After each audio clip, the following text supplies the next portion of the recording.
దేవుని పరిశుద్ధ నామానికి స్తుతి కలుగును గాక. అపోస్తల కార్యములు 16వ అధ్యాయము 14 వచన భాగాన్ని మనం ధ్యానం చేద్దాం. అప్పుడు లూదియాను దైవభక్తి గల ఒక స్త్రీ వినిచుండెను. ఆమె ఉదారంగు పొడియమ్ము తుయతైర పట్టణస్థురాలు. ప్రభు ఆమె హృదయము తెరిచెను గనుక పౌలు చెప్పు మాటల యందు లక్ష్యముంచెను అనే దేవుని వాక్యాన్ని మనం ధ్యానం చేద్దాం. ఈ లూదియా ఈమె తుయతైర పట్టణస్థురాలు. ఈమె ఉదారంగు పొడిని అమ్ముకొని తన జీవన విధానాన్ని కొనసాగించేది. ఈమె దైవభక్తి గల స్త్రీ. ఈమె అన్యురాలు.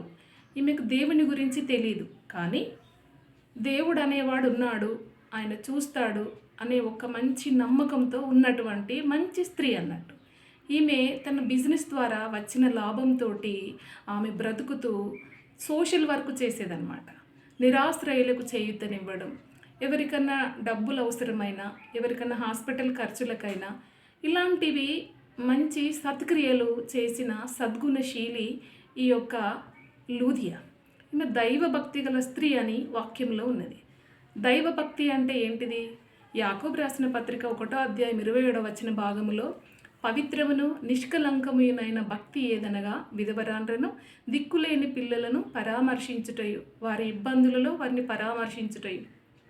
ఆమె విధవరాండ్రను, దిక్కులేని వారిని, అనాథలను ఆమె పోషించిన విధానం, వారికి సహాయం చేసిన విధానం మనం చూడాలి. ఆమెలో అలాంటి సత్క్రియలు ఉన్నవి. ఆమె ఒకరోజు ఫిలిప్పీలోని నదీ తీరములోని అక్కడ యూదులు కొంతమంది స్త్రీలు అక్కడ దేవుని వాక్యం వింటున్నప్పుడు ఈమె కూడా ఆ గుంపులో కూర్చొని అపోస్తలుడైన పౌలు చెప్తున్న దేవుని వాక్యాన్ని విని వాక్యము చేత ఆమె పట్టబడ్డది.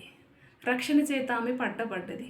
అబ్బా, నిజమైన దేవుడు యేసుక్రీస్తు అనే ఒక వెలుగులోనికి రాగలిగి ఆమె ఫిలిప్పి సంఘములోని ఒక మొదటి క్రైస్తవురాలుగా, మొదటి విశ్వాసురాలుగా ఆమె చేర్చబడ్డది.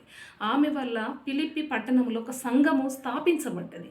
ఆమె పౌలుకు, తిమోతికి ఆతిథ్యం ఇచ్చింది.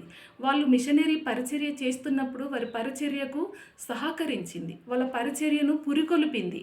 వాళ్ళకు ఆతిథ్యం ఇచ్చిన దైవభక్తి గల స్త్రీగా మనం చూడాలి ఆమెను. ఆమె సంఘాన్ని, ఆమె ద్వారా కట్టబడ్డది సంఘం. ఆమె కుటుంబమే సంఘముగా మార్చబడ్డది. తన కుటుంబీకులందరికీ రక్షణ కల్పించడానికి ఆమె సహాయపడ్డది. ఆమె గొప్ప విశ్వాసురాలుగా ఉన్నది. ఆమె వల్ల మనమందరం ముందుగాక. ఆమేన్. Thank you.